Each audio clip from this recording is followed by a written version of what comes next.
ஆந்திரா பருப்பு பொடி எப்படி பண்ணலான்னு பார்க்கலாம் வாங்க. 1 டம்ளர் நான் துவரம் பருப்பு எடுத்துக்கிறேங்க. இது நல்லா வறுத்துக்கலாம்.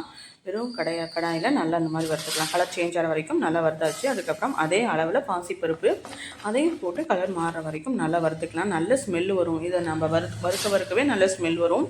அதுக்கப்புறம் பார்த்தீங்கன்னா அதே டம்ளரில் பொட்டுக்கடலை அதுவும் போட்டு நல்லா வறுத்துக்கலாங்க. இந்த மாதிரி கலர் சேஞ்ச் ஆகிற வரைக்கும் வறுத்துக்கலாம். அதுக்கப்புறம் 5 கொத்து கருவேப்பிலை, 8 வரமிளகா போட்டுக்கலாங்க. உங்கள் காரத்துக்கு தகுந்த மாதிரி போட்டுங்க. காரம் ரொம்ப சாப்பிடுவீங்கன்னா கொஞ்சம் அதிகமாக போட்டுக்கலாம்.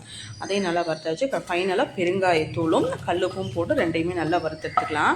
பார்த்தீங்கன்னா இந்த மாதிரி நல்லா வறுத்து எடுத்துகிட்டு அதுக்கப்புறமா கொஞ்சமாக நல்லெண்ணெய் சேர்த்துக்கலாம்.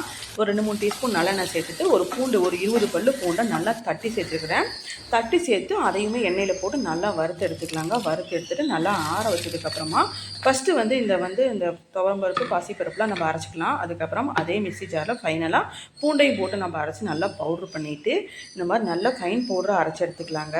குருணையாக இருந்துச்சுன்னா நல்லா இருக்காது. அரைச்சாச்சு. இப்போது நல்லா சுட சுட சாதத்தில் 1 டீஸ்பூன் பருப்பு பொடி போட்டு 2 டீஸ்பூன் நெய் சேர்த்து நல்லா பிசைஞ்சு சாப்பிட்டா அவ்வளோ சூப்பராக இருக்குங்க. ரொம்ப உடம்புக்கு நல்லது. குழந்தைகளுக்கும் விரும்பி சாப்பிடுவாங்க. குழந்தைகளுக்கும் செஞ்சு கொடுங்க.